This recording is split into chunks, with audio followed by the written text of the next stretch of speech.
El mundo es para los que la tienen clara, para los que saben lo que quieren y van a buscarlo.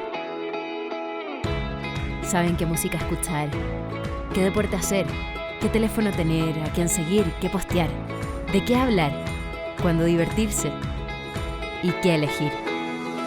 Impulsan el espíritu emprendedor. Son los que se informan de todo antes de tomar una decisión. ¿Cuál es la carrera que los apasiona? ¿En qué trabajar? ¿Dónde viajar? Quieren sobresalir. Son líderes naturales. Impulsan, aprenden, emprenden, apoyan y enseñan. Necesitan una universidad que piense igual que ellos, donde todos puedan proyectarse más allá del aula, perfeccionarse, globalizarse, validarse, porque los que la tienen clara no quieren esperar y no se conforman con ser uno más. La importancia de tener las cosas claras. Universidad Mayor, para espíritus emprendedores.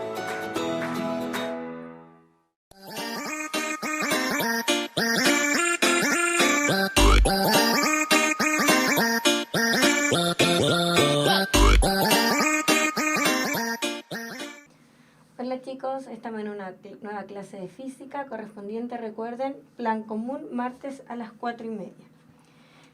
Para la gente que no se ha conectado el último tiempo, recuerden que estábamos viendo la parte de Tierra y Universo que corresponde a la materia de primero medio. Es por esto que es plan común. Nos falta ver después el tema de... Estamos viendo Tierra y nos falta ver la parte de Universo. Y con eso ya finalizamos entonces con el plan común de física. ¿Ok? Y lo último, chicos, que estábamos viendo, para la gente que se está uniendo, era el tema de los sismos. Tema muy importante, al menos en nuestro país. Recuerden que estamos en un país que es muy, muy sísmico. Entonces, la semana pasada vimos temas como las ondas sísmicas, así que la gente que ahí está un poco atrasada para que se vaya poniendo al día. Y hoy, ¿qué vamos a ver? Que es un sismógrafo, la magnitud e intensidad de los sismos. Y acá tenemos 3 escalas conocidas, o que al menos cuando vemos las noticias las hemos escuchado, ¿cierto? La distribución mundial de los sismos y los maremotos, ¿ya? Así que vamos a empezar. Lo que primero íbamos a ver entonces eran los sismógrafos. ¿Qué son los sismógrafos? El instrumento que se usa para medir los movimientos de la Tierra, ¿ya? Y estos pueden ser horizontales o verticales. Después vamos a ver una imagen y vamos a ver cómo más o menos funcionan.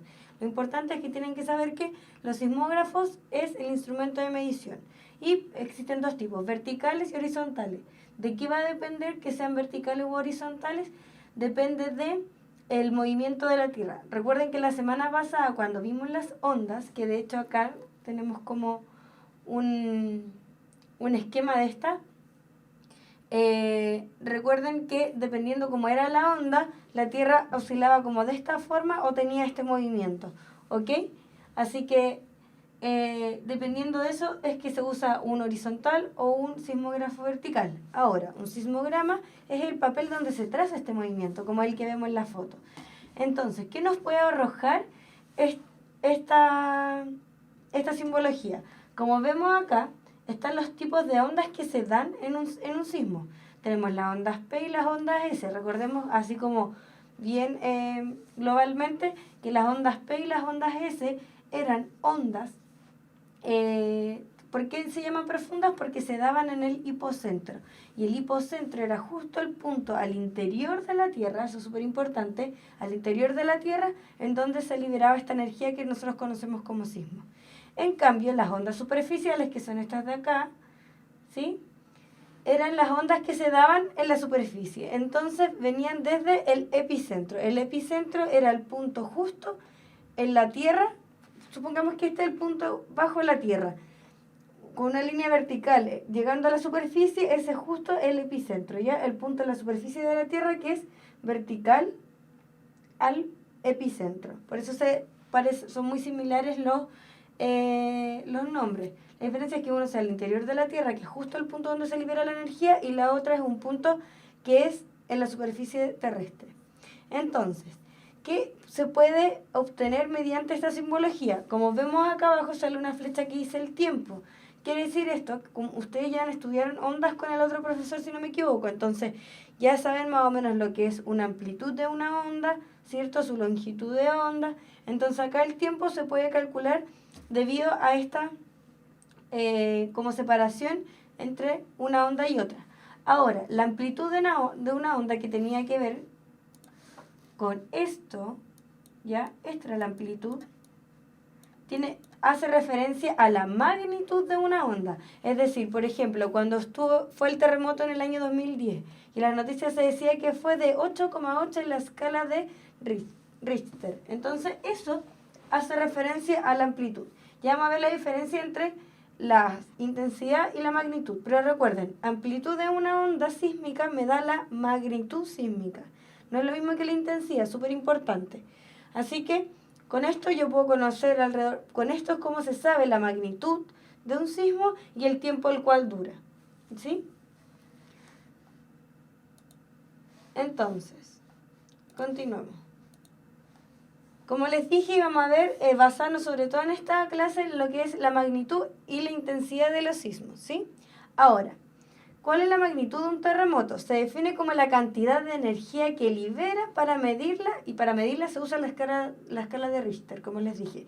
Ahora, importante, ¿por qué son distintos? Porque fíjense que acá, cantidad de energía que libera, yo les dije que el tema de la magnitud de un terremoto la podíamos ver por la amplitud de una onda que se ve reflejada en un sismograma, que es este papel que da el sismógrafo, aunque suene súper redundante, pero son cosas distintas, en donde sale esta como descripción de las ondas, ¿cierto? Y la intensidad de un terremoto es la medida de los efectos sobre las personas, las construcciones y el terreno.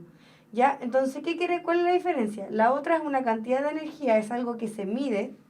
En cambio, la intensidad de un terremoto tiene que ver con los efectos que producen, ¿ya?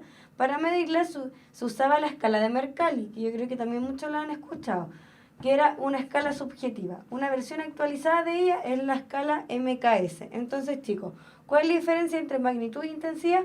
Es que la magnitud de un sismo se ve con un sismógrafo, con la amplitud de la onda característica que se da en ese determinado sismo. En cambio, la intensidad es la medida de los efectos que produce este sismo, ¿ya? Ahora, es súper importante diferenciarlos porque no son lo mismo. Ya vamos a describirlo más cada uno. Por ejemplo, la escala de la intensidad, que dijimos que eran estos efectos que se daban en personas, terreno y construcciones, ¿cierto? Entonces, como dice acá, se relaciona con los efectos y daños producidos en un lugar determinado. Por tanto, miren, antes de continuar, lo que habíamos hablado del hipocentro y el epicentro para la gente que no ha visto las clases, el hipocentro es este punto de la Tierra acá, el hipocentro es justo el punto donde se libera la energía. Y la vertical desde este punto hasta la superficie me da el epicentro. Es por eso que se dice que el epicentro, por ejemplo, fue en el norte de Chile y se da una ciudad exacta, ¿sí? El epicentro hace función a este punto en la superficie, pero que se conoce ya que es una vertical que llega hasta el punto del hipocentro, que es el punto interior de la Tierra. Se puede llamar hipocentro o foco, ¿ya? Continuemos. Entonces, la escala de intensidad se relaciona con los efectos y daños producidos en un lugar determinado. Por tanto, varía con la distancia al hipocentro y características del medio por el cual se propaga el sismo.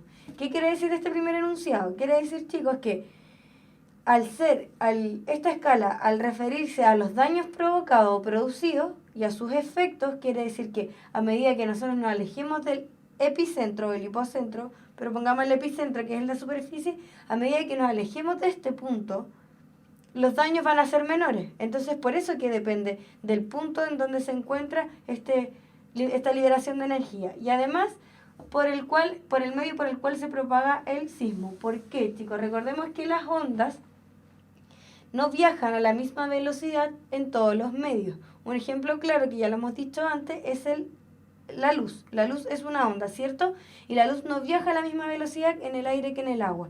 Es por esto que cuando nosotros introducimos un lápiz en un vasito con agua, se ve como si el lápiz quedara aquí un pedacito y el otro como cortado, ¿cierto? Es debido a que las ondas no viajan a la misma velocidad en todos los medios. Entonces, obviamente, la intensidad en este sentido va a depender por qué medio viaje, ¿sí? Hay que hacerlo, por ejemplo, en un medio más denso, obviamente va a viajar más lento, y en un medio menos denso va a viajar más rápido. Entonces va a depender por el medio que viaje esta onda, la intensidad. O sea que en realidad la escala de intensidad MSK o la Mercalli, que en realidad la MSK es una adaptación un poco más actualizada de la de Mercalli, pero tienen esta principal característica que es muy subjetiva, ¿sí? Y lo otro es que, como dice acá, basada en la percepción subjetiva del observador, sin base matemática, ¿ya? Y va desde el nivel 1 al 12. Me costó leer ese número. Del nivel 1 al 12, ¿ya? Y no se basa en los registros sismográficos, sino en el efecto o daño producido a estructura y en la sensación percibida por la gente. Eso es súper importante. Esta escala, uno nos dice, por ejemplo, un ejemplo. El terremoto, chicos, del 2010, acá en Chile, fue de 8,8 en la escala de Richter, pero en esta escala que estamos viendo fue de 9. Ya vamos a ver cuando lleguemos al 9 qué efectos tiene. Pero sí hace referencia a que no es un registro que lo saquen, por ejemplo, como cuando les mostré estas ondas con la amplitud, no. Solamente con lo que uno ve y con una sensación, ¿ya? Así que es por eso que es muy subjetiva. Tiene que ver entonces con el efecto o daño que producen estructuras y en la sensación que tienen las personas, ¿ya? Entonces, aquí vamos a ver algunos ejemplos. Por ejemplo, cuando es de grado 1, en esta escala, recuerden que esta escala va del 1 al 12, ¿ya? El sismo no es percibido por las personas, solo registrado por los instrumentos, ¿ya? El grado 2, percibido solo por algunas personas en reposo. Es súper importante porque suele suceder que uno de repente va caminando y no siente estos movimientos de la Tierra. En cambio, una persona que está sentada sí lo siente. Percibido por mucha gente, pero no suelen darse cuenta que es un sismo. Esto de repente pasa cuando uno está así como sentado en la mesa y dice, oh, mira, se está moviendo la lámpara. Y es como, claro, hay gente, es por eso que es tan subjetiva, porque hay gente que en verdad es súper sensible a sentir estos movimientos y otras personas que no. Ya, pero acá se hace una referencia más o menos para que vayan viendo y cómo se desarrolla esta escala. ¿Ya? En grado 4, percibido con claridad, vibran las ventanas y puertas. O sea, aquí ya las personas, no depende, gran mayoría de las personas lo sienten, independiente si está en reposo o no. En grado 5, percibidos por casi todos. Mucha gente despierta, objetos ligeros se desplazan. O sea, ¿cuál es la diferencia entre el grado 4 y el grado 5? Es que en el grado 4 tenemos una vibración de puertas y ventanas, que es normal porque no están completamente como rígidas, como estáticas, ¿sí? En cambio, en el grado 5 ya tenemos un desplazamiento de las cosas. Esto es súper distinto. Aparte de esta vibración, obviamente estamos hablando de vibración porque son ondas, ya están haciendo que las cosas se desplacen. En grado 6, ligeros daños, fisuras en las paredes, mucha gente sale atemorizada a la calle. Ven, acá igual, esto es súper subjetivo porque, no sé, yo puedo decir, a mí no me dan miedo los sismos. Entonces quizá aquí donde dice mucha gente sale atemorizada a la calle, en realidad puede que mucha gente sí, pero también mucha gente no. ¿Ya? Entonces, es por eso que es una escala muy subjetiva. Pero es lo que se da por lo general. Es poca la gente que no le tiene miedo a los sismos, así que... Ya, entonces en escala 7, la mayoría de las personas se aterroriza, muchas construcciones sufren daños graves. O sea, ya no estamos hablando de fisuras, solo de fisuras en las paredes. Estamos hablando ya de daños graves. ¿Ya? El grado 8, las construcciones especialmente diseñadas sufren daños ligeros, las otras se derrumban. Recordemos que no todas las construcciones, chicos, están diseñadas contra sismo. Entonces lo que me dice acá, que las construcciones especialmente diseñadas para estos movimientos sufren daños ligeros y las otras se derrumban. Y acá tenemos lo que pasó en el terremoto del 2010, que fue grado 10, grado 9 en la intensidad, en la escala de la intensidad de Mercalli o MSK. Entonces hay un pánico general, todos los edificios dañados, aparecen grietas en el suelo. Nosotros recuerden que sí se vieron grietas en el suelo. Hubo un pánico en general gigante, no solo en el momento del movimiento telúrico, o sea, el post-terremoto también fue un pánico generalizado. Recuerden que hubo saqueos de supermercados, fue todo así como una película de terror. Ya, la gran mayoría de los edificios fueron dañados, ¿ya? Así que en ese punto, en el grado 9, en esta escala de intensidad, fue el terremoto del 2010 en Chile, ¿ya? Bueno, ya 10, en grado 10, muchas construcciones quedan destruidas, suelo con grietas de decímetros. O sea, ya no son grietas pequeñas, son grietas mucho más visibles, ¿cierto? En grado 11, derrumbe de casi todas las construcciones, puentes destruidos, hay desplazamiento de terreno y amplias grietas en el suelo. O sea, aquí ya es un derrumbe casi completo. Ya puentes destruidos, o sea, eso ya es un punto aparte, que es mucho más trágico. Y en grado 12 ya destrucción total, grandes masas de roca desplazan, se cierran valles y se desvían ríos, ¿ya? En grado 12 ya es como el grado máximo, entonces en realidad es súper caótico. Pero lo importante, chicos, que se den cuenta es que esta escala, como dice acá, es una percepción subjetiva, es que lo que uno ve debido a los efectos y daños producidos. En realidad quizás podría ser en una escala mucho menor, pero va a depender, por ejemplo, del tema de la construcción de un país. Puede que en un país desarrollado las construcciones sean mucho mejores que en Chile. Entonces, quizá en la escala de Richter van a ser lo mismo, pero en cuanto a lo que uno percibe va a ser distinto. Entonces, es súper subjetivo. Va tanto en cuanto a daños a construcciones, a cosas materiales, como en la sensación que tenemos las personas, ¿ya? Es por eso que cuando se nombran el tema de los grados, en las noticias por lo general se usa esta escala, que es la escala de magnitud, súper importante. La otra era escala de intensidad, ¿ya? Y recuerden que era la de Mercalli y que la cual se adaptó un poco más, se fue desarrollando y se hizo esta MSK, pero al final es como un avance de la escala de Mercalli, ¿ya? Ahora vamos con la escala de magnitud de Richter. Ya, entonces, la magnitud de un terremoto ya sabemos, es la cantidad de energía que ha liberado, y la cantidad de energía que se ha liberado ya se puede conocer, chicos, por estas ondas que vimos al principio que se dan en este papelito, ¿ya? ¿Por qué? Porque si yo conozco la amplitud de la onda, puedo saber la magnitud de el terremoto. Así que es súper importante. Amplitud de la onda, magnitud. No intensidad, magnitud. ¿Ya? Es un valor diferente a la intensidad, ya lo dijimos, que mide los efectos producidos en un lugar determinado. Ya vimos que la intensidad va a ser un lugar determinado. O sea, la intensidad acá en Chile no fue la misma, por ejemplo, en el año 1960, en el terremoto en Valdivia. Acá en Santiago, la intensidad no fue la misma que en Valdivia, ¿cierto? A eso se refiere con eso. Intensidad, no magnitud. Dos terremotos de la misma magnitud pueden tener efectos, debería decir, distintos. Y por tanto, intensidades muy diferentes. ¿Ya? ¿Qué quiere decir esto? Que fue lo que yo les dije. Puede que existan dos terremotos de igual magnitud, pero va a depender de la ciudad, de las construcciones, de la gente, la intensidad que tengan, ¿ya? Entonces, nosotros vamos a tener, no sé, por ejemplo, acá en Chile y en Japón, suponiendo que son países muy sísmicos, tenemos dos terremotos iguales, pero las construcciones quizás en Japón no se caen de la misma manera que acá. Entonces, la intensidad obviamente va a ser distinta porque la percepción, los daños provocados va a ser distinto, ¿sí? Eso es súper importante. ¿Qué quiere decir entonces? Que la magnitud no es proporcional a la intensidad. O sea, no porque tengamos un terremoto de gran magnitud vamos a tener grandes daños. Va a depender mucho en el lugar en que se determine esta intensidad, ¿ya? Cada terremoto tiene una sola magnitud. Eso es súper importante. Mientras que su intensidad, efecto, va disminuyendo a medida que nos alejamos del epicentro. ¿Qué quiere decir esto? Si este es el epicentro, este es el punto, ¿ya? El terremoto va a tener una única magnitud, pero la intensidad en los alrededores de este epicentro va a ser mucho más grande que, por ejemplo, por acá lejos, ¿sí? Porque obviamente la intensidad, a medida que uno se aleja del epicentro, de este punto en la superficie en donde está el sismo, o esta energía liberada, va a ser mucho menor. O sea, nosotros en Santiago sentimos el terremoto del 2010 súper fuerte.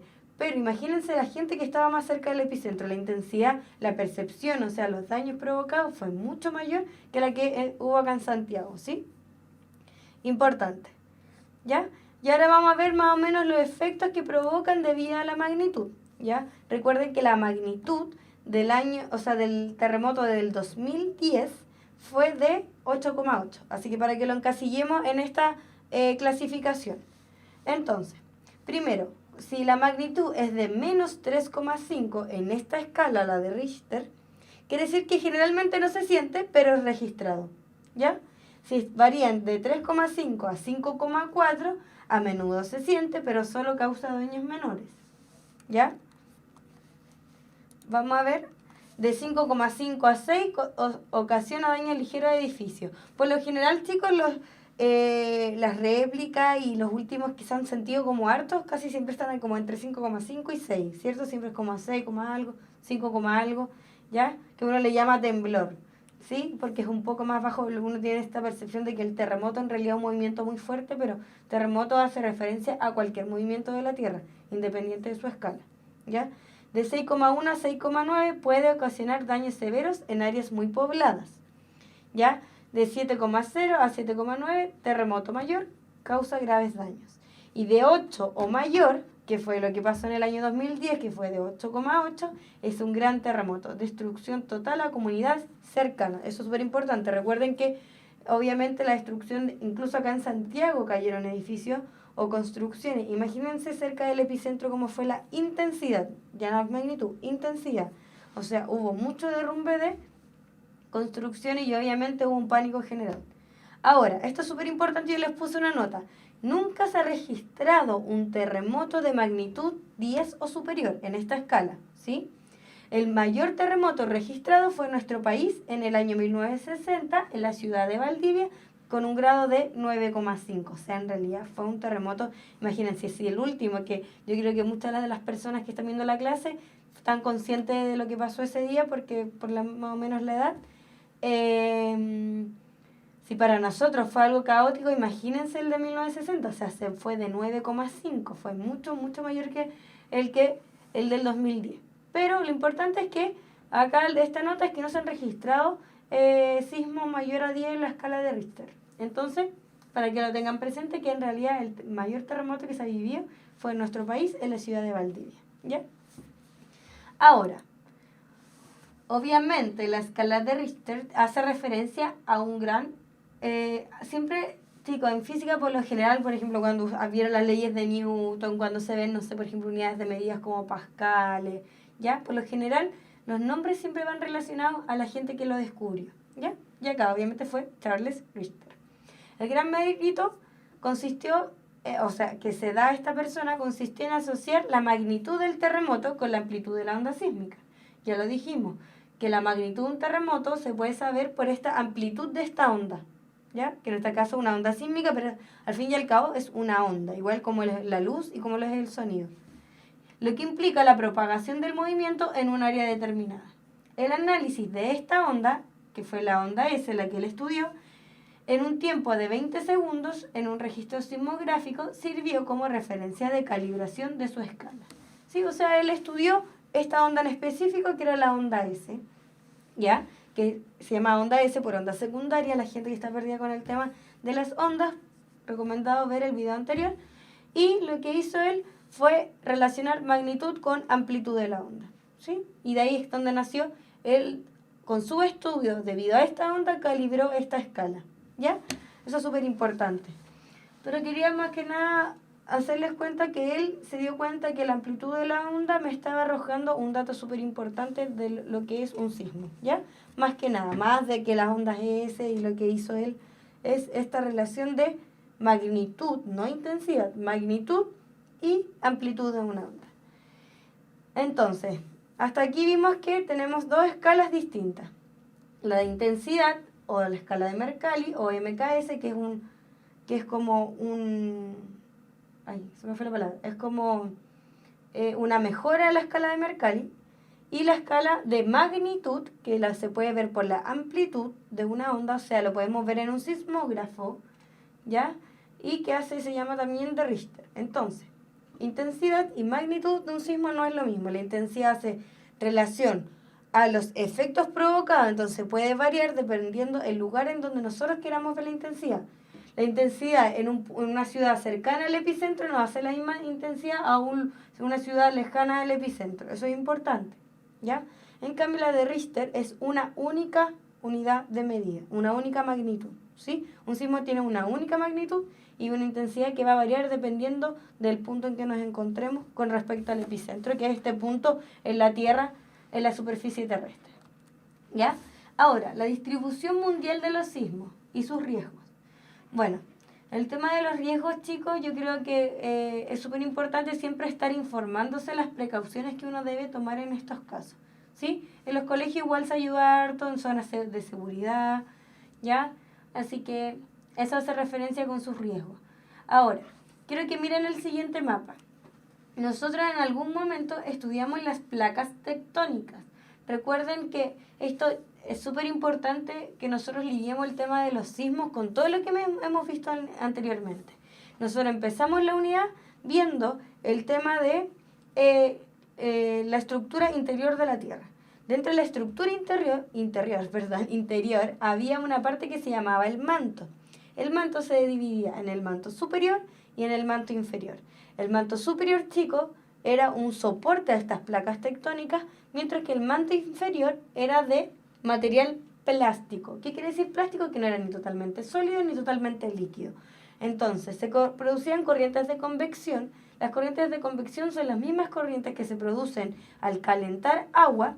¿Qué quiere decir? Que masas calientes suben y estas frías bajan y se van formando estos como círculos. Por eso cuando uno mira el agua hirviendo, sale como que se está moviendo, ¿no? No puede ver bien la dirección, pero sí se ven como que se mueve el agua. Es por esto, debido a estas corrientes, porque toda esta masa caliente que está abajo sube y la que está más fría baja, se vuelve a calentar, la que está arriba se enfría y así va, generando corrientes.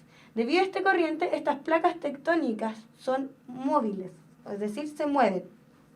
Y de hecho hablamos que en un principio, la teoría de la deriva continental decía que en un principio se creía que todos los continentes eran uno, ¿sí?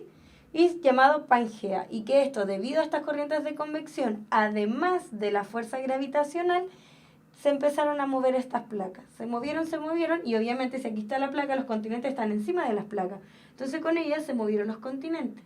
Y al irse moviendo, se fueron separando, ¿sí? Eso es súper importante, ¿ya? ¿Y qué pasa? Existen más de una placa, no es una única placa rígida, son muchas placas, ¿ya? Y miren el dibujo, coincide que las zonas sísmicas son justo en esta separación entre una placa y otra. ¿Por qué? Nosotros vimos que las placas tenían límites y existían 3 límites: las convergentes, las divergentes y las transformantes. ¿Cuál era la...? Así, bien rápidamente, es que las convergentes, o sea que convergen así, había destrucción de litósfera. Esto pasaba, esto es una placa, esta es la otra, se van juntando, convergiendo y una se subducía, se llamaban zonas de subducción. Esa era una interacción. La otra interacción eran las divergentes, que venían 2 placas, así, y se iban separando. Entonces, en este espacio que va quedando entre una placa y otra, había creación de litósfera. Así como se destruye litósfera, se crea litósfera. ¿Por qué? Porque las dimensiones terrestres se mantienen constantes, es decir, su diámetro es siempre igual. Si solo se creara litósfera, la Tierra iría creciendo, pero no. Al mantenerse igual quiere decir que así como se crea algo, algo se tiene que destruir. Y había una tercera límite entre las placas, que eran las fallas transformantes, que son placas que se mueven así, lateralmente, que no hay ni creación ni destrucción, pero sí son puntos en donde se generan sismos, ¿ya? Pero se movían así, lateralmente, ¿ya? En esos 3 puntos, que son los límites de las placas, es donde se crean los sismos, ¿ya? En los 3 puntos, independiente cuál sea. En nuestro caso, que es Chile, tenemos la placa de Nazca y la placa sudamericana. Esta es la placa sudamericana y esta es la de Nazca. Y se subduce la placa de Nazca, se va hacia abajo de la placa sudamericana. ¿Y qué es lo que pasa? Al ir bajando, llega al manto y por la fricción entre las 2 placas se va fusionando todo este material, volviéndose magma. Es por eso que por la orilla de nuestro país nosotros tenemos cadenas de volcanes, ¿ya? Súper importante eso, ir relacionando unos términos con otros. Entonces la distribución mundial de los sismos coincide con estos límites de placas, ¿ya? Además, fíjense esos puntitos como rojos que hoy son los volcanes, o sea, también coincide que en estos límites de las placas, debido a lo que yo les digo, que una se va bajo la otra y se fusiona acá en el manto y este magma sube y se crean los volcanes, es que se encuentran los volcanes. ¿Y las cordilleras por qué se forman? Porque cuando chocan 2 placas, aquí estamos hablando continente-continente, quiere decir que tienen densidades muy parecidas, entonces en vez de irse una bajo la otra, colisionan y se forman las montañas, ¿sí? Pero tanto como volcanes, sismos y montañas se dan en los límites de placas, o sea, no es coincidencia. Ya es por eso que se llegó a todo este tema de los sismos, de las placas. Obviamente las placas no es algo que se ha visto, no es algo que alguna persona se haya metido al agua y vi una placa. No, porque recuerden que en realidad se está hablando de magnitudes que están a grandes profundidades, pero sí se dan ciertos fenómenos como el vulcanismo, los sismos, ¿ya? Y esto en relación que primero era un continente y después se separó, y si ustedes juntan estos continentes es como un rompecabezas que se puede formar una única figura, ¿sí?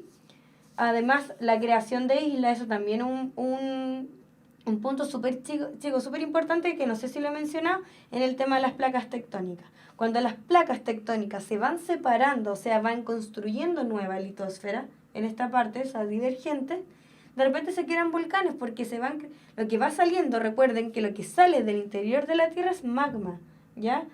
Entonces, cuando empieza a salir esto, con el agua se enfría y se van creando las islas. Así se creó Islandia, Hawái, ¿ya? O sea, no es coincidencia que un día para otro haya, o sea, no es de un día para otro, pero que en una cierta cantidad de tiempo hayan aparecido unas islas que en algún momento no estaban. O sea, hay alguna dinámica en la Tierra que hace que aparezcan, ¿ya? Eso es súper importante. Ahora les quiero mostrar una página que la vamos a revisar rápidamente, que resume un poco todo lo que vimos. Importante que cuando el video se suba, lo más probable es que este link se ponga en la información del video. Recuerden que en las últimas clases también yo he mostrado varios videos, aparte, o sea, he incluido videos en la clase, entonces el link de esos videos están todos en la información cuando se sube esta a la página de Puntaje Nacional, para que estén atentos. Entonces, el link, no se preocupen por el link, porque como ya les dije, lo van a poner debajo del video cuando se suba para que ustedes puedan estudiar. Entonces quiero que se fijen en esta página, que yo la encontré súper buena, porque primero que todo podemos empezar a ver, acá te da lo que es la definición de un terremoto, ¿sí? Fíjense, si yo acerco la flechita, el puntero del ratón, acá, a este punto de acá, me da el hipocentro, que era el punto regional interior de la Tierra, ¿sí? Y ahí les da, por ejemplo, descripciones de lo que es un foco profundo, un foco intermedio. ¿Por qué? Porque miren, no es lo mismo que esté en este punto que esté en este punto, ¿sí? O sea, el epicentro, dependiendo de la profundidad, es un foco profundo, intermedio o un foco poco profundo, ¿sí? No tiene mayor complejidad eso, pero es importante que lo lean. Entonces aquí te muestra cuál es el hipocentro, que es este punto en la región interior de la Tierra, como yo les dije. Ahora, ¿qué pasa si yo llevo el mouse acá arriba? Me dice que es el epicentro, que también lo vimos, pero para que ustedes vayan jugando un poco y viendo todo lo que tiene que ver con el tema de los sismos. Primer punto de la superficie terrestre donde llegan las ondas. Se encuentran perpendicular al hipocentro, ¿sí? Vimos que era vertical y perpendicular al punto del interior, que era la superficie. Y es el primer punto en donde llegan las ondas sísmicas. Es por eso que en ese punto los terremotos son de mayor intensidad, porque recuerden que magnitud es una sola, ¿sí? Ya, entonces ahí ustedes van a tener para leer. Aparte de eso, pueden ir acá donde dice ondas sísmicas. Esta fue la clase anterior y vimos cómo eran las ondas sísmicas. Primero vimos las ondas P, que son ondas primarias y son longitudinales. Y si yo aprieto aquí, pongo la flechita encima del nombre, me describe lo que es una onda P longitudinal o de compresión, ¿sí? Y ahí me sale la dirección de propagación de las ondas y más o menos cómo se mueven. Miren, se llama la onda S, que es una onda transversal o secundaria, por eso se llama onda S, onda secundaria. Y yo aprieto encima, también, chicos, me da la descripción de la onda. Entonces, ustedes pueden complementar su estudio con esta página porque en realidad es muy buena. Y las ondas superficiales, que vimos que eran dos, principalmente la onda de Rayleigh, que también me la describe, y la onda Love, que también me la describe acá, ¿sí? Ahora, importante que la gente que no entiende por qué es longitudinal y transversal, la longitudinal recordemos que es porque una onda que viaja en esa dirección, como menciona la flecha, pero además el movimiento de las partículas también es en esa dirección. O sea, tanto movimientos de partículas como dirección de la onda van en la misma dirección, ¿sí? Y es de compresión porque se da esto que se da, por ejemplo, cuando estiramos un resorte, ¿ya? Como que se comprimen las partículas. Ahora, las ondas S, que eran las transversales, la dirección de propagación de la onda es esa flecha roja que se ve, pero las partículas se mueven así, perpendicularmente a esta dirección. Es por eso que son ondas transversales. Las partículas se mueven así, mientras que la onda va en esta dirección, ¿sí? A eso hace referencia con longitudinal y transversal, que ustedes ya lo deberían haber visto cuando vieron ondas con el profesor, con su profesor anterior. Pero acá sale súper descrito. Entonces acá después ustedes pueden volver. Ya entonces tenemos lo que es un terremoto, hipocentro, epicentro, onda sísmica. Después podemos ver la tectónica de placas. Esto, chicos, es súper importante, lo encontré lo más interesante de todo. Porque fíjense, miren, acá si ustedes apretan esos ojitos, desaparece todo, ¿sí? Bueno, acá obviamente, chicos, me da una descripción de la teoría de la tectónica de placas, que ya lo hemos visto, que son placas rígidas que se van moviendo debido a estas corrientes de convección en el manto, disculpen, bla, bla, bla, ¿sí? Y vimos acá también la interacción entre diferentes placas. Entonces, que eran 3, ¿ya? Recuerden que tenían varios nombres, entonces es importante que se la aprendan porque podía ser convergente, subducción, fosa o destructiva. O sea, 4 nombres para una mismo límite de placa. Entonces yo, por ejemplo, acá lo primero que puedo ver es el nombre de las placas. Y los límites de las placas. Obviamente para ver. Entonces miren, acá estamos nosotros, acá es Chile. Está la placa de Nazca y la sudamericana. Y tiene este simbolito que es como una flechita. Y si nosotros vamos acá al lado dice que es destructiva o zona de subducción. ¿Qué quiere decir esta? Que convergen. ¿Sí? Entonces es importante aprenderse siempre todos los nombres porque si no después uno lee y dice, ¿qué es esto? ¿Ya? Pero hace referencia a que se están convergiendo, o sea, por ende se destruye, por eso destructiva, y una subduce, o sea, se introduce bajo la otra. ¿Ya?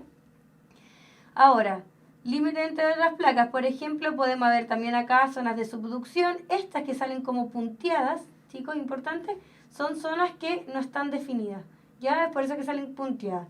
Ahora acá me sale que si la línea es más gruesa, es constructiva, o sea que hay dorsales oceánicas. Y coincide, chicos, que se dan en el océano, ya, así que tampoco es tan difícil. Se dan en el océano y acá, por eso es que de repente en esta parte aparecen islas, ¿sí?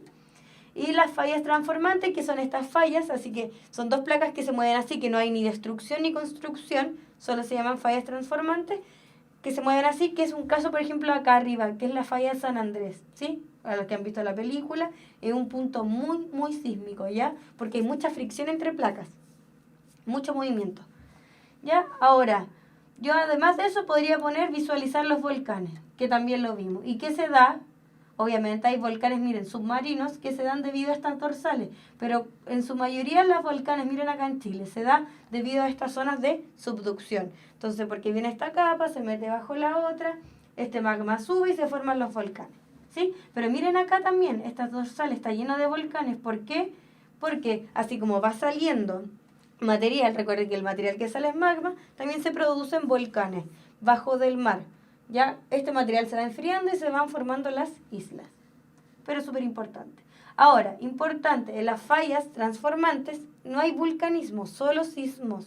¿Ya? Importante porque no sale material ni entra material, entonces es difícil que haya vulcanismo. Y si hay alguna zona cercana es porque, por lo general, estas fallas así, viene una dorsal, una falla, una dorsal, una falla. Entonces, si hay algún volcán cerca de una falla, se da debido a las dorsales oceánicas, no a las fallas transformantes. Súper importante. Y las zonas de terremoto, aquí ya las vimos, y que también coincide con esta interacción entre placas. O sea, las placas tectónicas son muy importantes en la sismología, en el vulcanismo, en las islas y en las montañas. Y ahí tienen para leer de todo un poquito. ¿Sí? Ahora, acá miren, aparte de eso, de todo esto, tenemos la interacción entre las placas, que fue lo que nosotros vimos. ¿Sí? Las fallas, la subducción y la colisión, que es la creación de montañas. O sea, esta página tiene toda la información sobre sismo. Y sismógrafo, acá esto quería llegar. Fíjense, yo le dije que habían 2 tipos de sismógrafos. Los horizontales, que la Tierra se desplaza en sentido horizontal, por eso se usa y acá te da información de cómo funciona un sismógrafo. Y el otro vertical, que dice que la Tierra se desplaza en sentido vertical, por eso se usa un sismógrafo vertical. Y aquí te va diciendo lo que hace cada cosa. ¿Sí? Súper importante. Y podemos ir a las escalas que ya las vimos, la de Richter y la de Mercalli, que tiene que ver con la intensidad y acá con la magnitud. O sea, una página que tiene mucha información. Incluso tenemos un simulador. Ya en este simulador, por ejemplo, nosotros dijimos que nuestro terremoto del 2010 fue de 8,8. O sea que si yo pongo 8,8 acá y después le pongo ver efectos, eso es más o menos lo que pasó en el terremoto, chicos, del 2010. Y el otro que fue de 9,5, bueno, si ustedes leen acá, me da la opción en solo llegar hasta 9, ¿ya? Pero pongamos 9, para ser más o menos así como, más o menos lo que pasó en el año 1960 en Valdivia. O sea, Y acá te da los efectos. Gran terremoto, destrucción total, se producen fallas en el terreno con desplazamientos sensibles, también se producen desplazamientos de masas de agua, ¿sí? Recuerden que un terremoto puede venir acompañado de un maremoto, que ya lo vamos a ver enseguida. Entonces, chicos, espero que le den utilidad a esta página, que en realidad está súper buena, y les da la información con respecto a todo lo de los sismos. O sea, es una forma muy buena de complementar sus estudios, porque es cosa que ustedes vayan moviendo el mouse y viendo qué puntos me da información y cuáles no. ¿Ya? Pero en esta página está todo sobre los terremotos. Ondas, tectónica de placas, sismógrafo, los 2 tipos de sismógrafos, las escalas y un simulador para que ustedes vean más o menos lo que pasa. Ese simulador, chicos, es importante que es con la escala de Richter, no con la de Mercalli, ¿ya? O sea, me da magnitud. Esto es súper importante, ¿ya? Así que para que cuando vean el video usen este manipulativo que, según mi percepción, está muy bueno. Entonces, lo último que nos queda por ver es el tema de los maremotos, ¿ya? Chicos, maremoto es lo mismo que tsunami. ¿Cuál es la diferencia? Que tsunami es una palabra de origen japonés, ¿sí? Pero son lo mismo, no son distintos. Hay gente que se confunde y piensa que son cosas distintas, pero son lo mismo, ¿ya? Ahora, ¿qué es un maremoto? Es un conjunto de olas de enorme volumen originadas al elevarse bruscamente una gran masa de agua desde el fondo del mar, ¿sí? Mayormente son generados por sismos, cuyo epicentro se sitúa bajo el mar, pero también pueden ser erupciones volcánicas submarinas, impacto de meteoritos. Esto es súper importante. ¿Qué quiere decir? Que un maremoto se puede dar por erupciones volcánicas, ¿sí? Y también por impacto de un meteorito, pero principalmente se da, chicos, por el tema de los sismos. ¿Por qué? Cuando tenemos el epicentro bajo del mar, cuando sean, por ejemplo, las dorsales oceánicas que son bajo del mar, o las zonas de subducción que son en el mar, ¿qué pasa? Acá tenemos una como secuencia. Te dice 1, ruptura en el fondo marino, empuja el agua hacia arriba. O sea que este movimiento entre placas, ya sea tanto transformante de subducción o de dorsales oceánicas, hay un movimiento en el suelo oceánico. Y con este movimiento hay una ruptura en el fondo marino, ¿sí? Y esto es lo que hace que empuja el agua. Se da aquí la ruptura y esta como masa de agua que hay encima se empuja, ¿ya? Se empuja hacia arriba y inicia esta ola grande. Ahora, la ola se mueve a una velocidad de 500 kilómetros por hora, o sea, con una velocidad gigante. Pero ¿qué es lo que pasa cuando llega cercana a las costas? A medida que se acerca a la tierra firme, o sea, a la costa, su velocidad disminuye, pero su altitud aumenta. O sea, quiere decir que viene muy rápido. Cuando se acerca a la costa disminuye su velocidad, pero esta ola aumenta su altitud o su altura, ¿ya? Es por eso que cuando llega, o sea, imagínense, si no disminuyera su velocidad, aparte de ser olas muy altas, serían muy veloces. Entonces, dentro de lo malo que tiene, quiere decir que al llegar a la costa, disminuye su velocidad, pero aumenta su altitud, ¿sí? Y la ola llega a la costa y destruye todo a su paso. Pero este movimiento se da debido a esta, principalmente por esta ruptura en el suelo oceánico, ¿ya? Súper importante. Es por eso que por lo general cuando hay un terremoto muy fuerte es que existe un maremoto. También es importante siempre, nosotros sobre todo que estamos en un país sísmico, tener las medidas de precaución, o sea, cuando nosotros vamos a la playa, ver cuáles son las zonas seguras, todo eso, súper importante siempre estar constantemente informándose porque son fenómenos que no son predecibles, ¿no? Uno no puede saber en qué minuto va a suceder, ¿ya? Así que eso es un consejo para ustedes, para cuando viajen siempre tener en cuenta estos temas. Y eso, que si hay un terremoto muy grande, chicos, importante, existe la posibilidad muy grande de que exista un maremoto. Entonces, con mayor razón hay que tener precaución.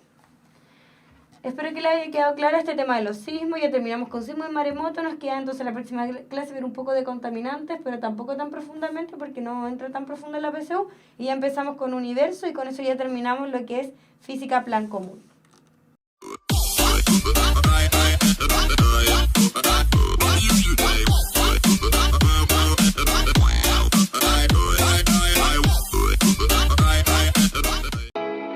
El mundo es para los que la tienen clara, para los que saben lo que quieren y van a buscarlo.